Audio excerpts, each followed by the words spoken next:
Welcome to Pro Wrestling History Daily Top 5.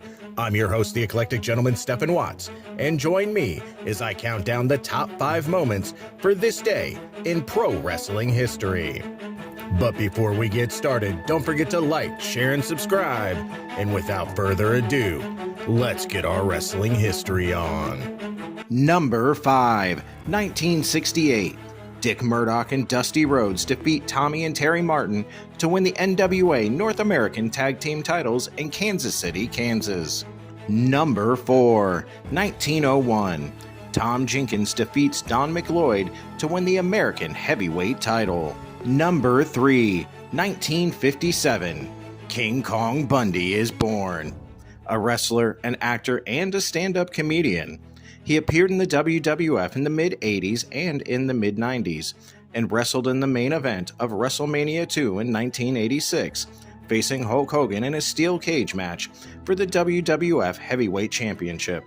He also headlined the first Survivor Series in 1987, as well as the first edition of Extreme Championship Wrestling's flagship event, November to Remember, in 1993.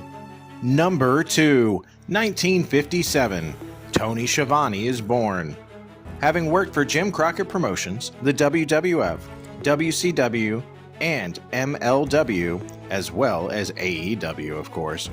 In addition to working in wrestling, Schiavone has also worked as a broadcaster for the Gwinnett Braves, a minor league baseball team, and the Georgia Bulldogs football team. Number 1, 1985.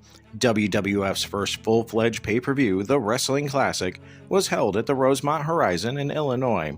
While WrestleMania 1 and WrestleMania 2 had been available in a few markets, the majority of their penetration was closed-circuit television, which had been used for many years in wrestling. This was the start of the WWF changing the way wrestling is presented, with pay-per-view events eventually becoming an integral part of wrestling. And that's our list. Make sure to comment below what you feel was the number 1 moment for this day in pro wrestling history.